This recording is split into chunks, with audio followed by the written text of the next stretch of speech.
conducting airstrikes in Syria, but I can't go beyond that at this point in time. So from the White House perspective, did the White House get a heads up from any foreign government about conducting strikes in Syria? Again, I can't go any further than commenting on behalf of our government, and I can tell you that currently at this time, the United States is not conducting airstrikes in Syria. Back on the deterrence for a moment, you said the president wants to make sure that the Assad regime can't conduct attacks like this in the future. Last year, when the president launched those cruise missiles, he had said there was a deterrent. Obviously, what has changed between sort of months ago when the Assad regime wasn't using chemical weapons and this strike now? It seemed to be the timing coming so soon after the president making that determination on wanting to pull U.S. troops out of Syria that there was. You can see why we're drawing the timing there. So why, in the president's estimation, did his deterrence, his attempt to sort of establish a deterrent effect on the Assad regime now failing? Once again, the president has made clear that with the defeat of ISIS, he wanted to be able to bring our troops home. But at the same time, he wants to make sure that Assad is deterred from chemical weapons attacks on innocent civilians. We think you can have separation. John? Sarah? But sir, didn't the president, by saying that he wants to get out of Syria, essentially give a green light to Assad to do this, as John McCain has suggested, that the United States was leaving, was kind of pulling up and leaving it to... Look, we're still there, and I think that it is outrageous to say that the President of the United States greenlit something as atrocious as the actions that have taken place over the last several days. The President, once again, made very clear how he feels about those types of actions when this took place roughly a year ago, and we're going to continue looking at all of our options on the table currently. Well, John McCain said that emboldened Assad, that this was sending a message to Assad. Is that still his position? I think the message that we sent to Assad was very clear, both in the president's words over the weekend and in our actions that we've taken in the past. Roberta. Has the president's attitude toward Vladimir Putin changed because of what's happened?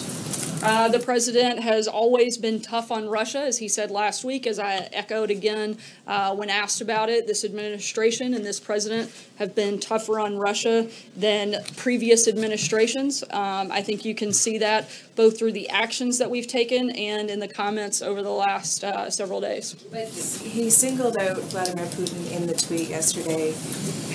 Does he feel that he can still sort of find some common ground and work with him on various things?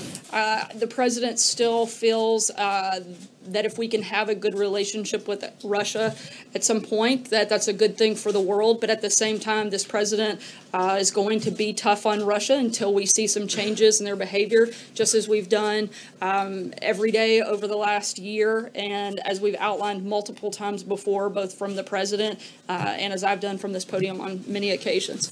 John, in the back? Yeah. Thank you, Sarah. Two questions on the foreign policy front. Given the situation in Syria and your statement today, could the president be in the process of forming an alliance with President Macron in France and Prime Minister May in Britain, not unlike that envisioned by the previous administration with France and Britain when the first reports of chemical weapons came out? I certainly have great relationship with both countries and are continuing conversations with both the UK as well as France, and hope to work with all of our allies and partners in a response. Sorry, second question. Is Prime Minister Orban, an admirer of the president who has said many kind things about him, won a landslide re-election.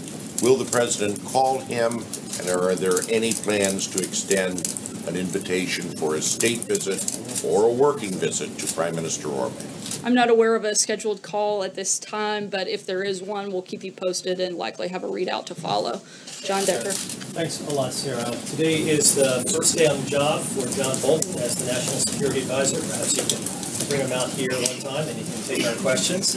I'll be happy to tag him in at some point. Please do. I wanted to ask you about some comments that he made about Syria back in 2013 on Fox and Friends. He said, "I think if I were a member of Congress, I would vote against an authorization to use force in Syria."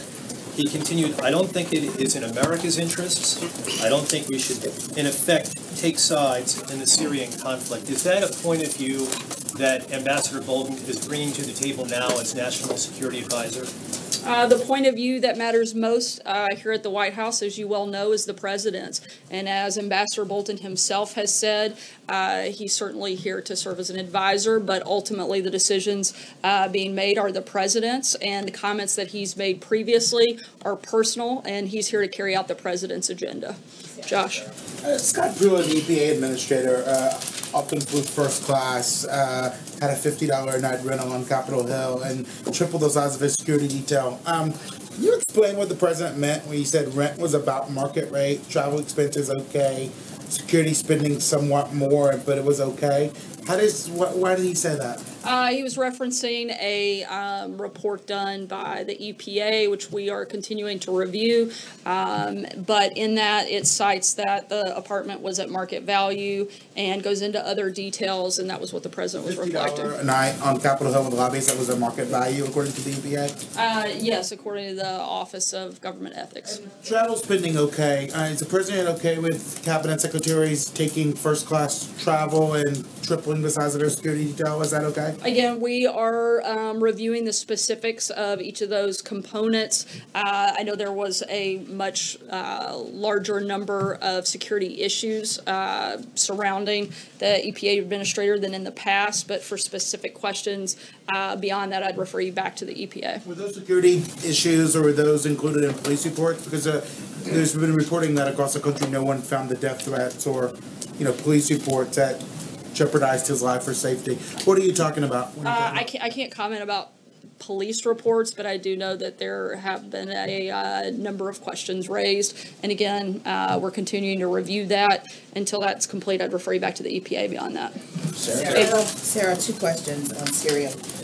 With all that's happened with Russia, with the sanctions last week and now these strong words associating Russia with the Syrian attack, is there an expectation or a feeling that diplomatic relations with Russia, with this administration, with our country, with Russia, are eroding? We've been very tough on Russia for quite some time. I think the only people maybe that didn't understand that or see that were members of the press who continually questioned that. Now I guess people are concerned that we're being tough on Russia. I guess I'm confused on which way you want to have it. The president would like to have a good relationship, but that's going to be determined by the actions that Russia takes, and we're going to continue pushing forward. And second question, the items on the table, beyond strikes, is there a thought or on the table regime change with Assad? And also, where does diplomacy play in this, even with the strikes and all of this that you're saying is on the table? I'm not going to get ahead of any potential options that the president may or may not take, but I can tell you that we're reviewing a wide range and a number of different options. Dave? Thanks, Sarah. At the cabinet meeting this morning, the president was talking about the potential impact of Chinese tariffs on American farmers, and he said the farmers are patriots for being willing to take a hit. And then he said, we'll make it up to them. What did he mean?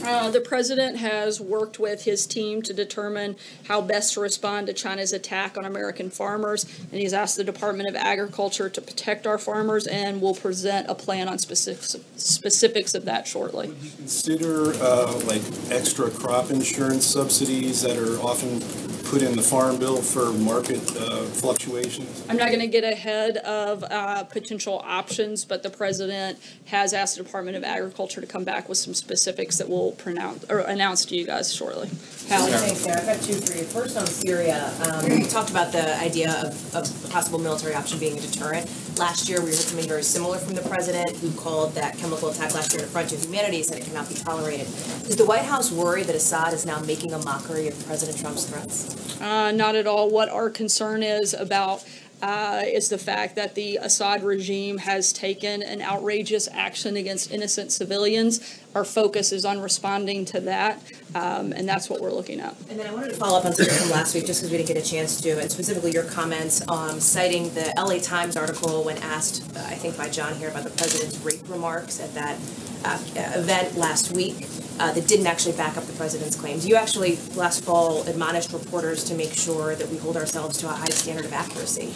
Does the president also need to be held to that same standard of accuracy? Absolutely, and as I said that day, it has been well documented that a number of those individuals, going back even to 2014, where there were multiple articles and studies put out that said 80% of the women that make that that go through that process and try to enter the country are raped through that process.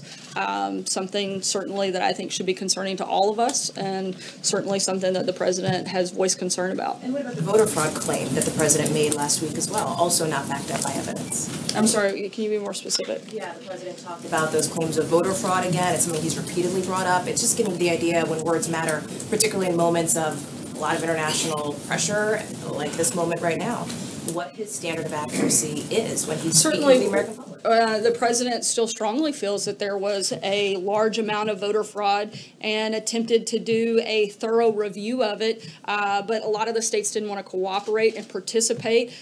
We certainly know that there were a large number of incidences reported, but we can't be sure exactly how much because we weren't able to conduct the full review that the president wanted because a number of states did not want to cooperate and refused to participate.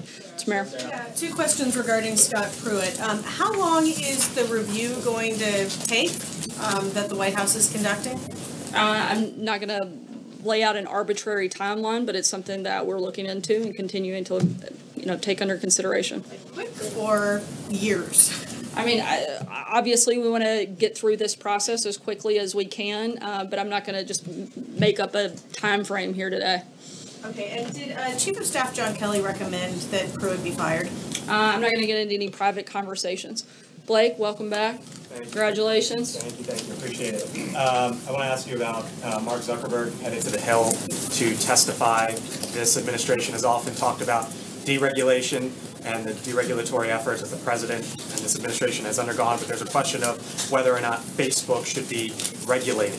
Does the White House have a stance on whether or not Facebook should be regulated, and if so, what is that position? I don't have a specific policy announcement on that front, but I think we're all looking forward to that testimony today. What does the president make of Mark Zuckerberg? Does he have an opinion of him? Larry Kudlow was fairly critical of him, both on Fox News Sunday yesterday and when I asked him about Zuckerberg this morning.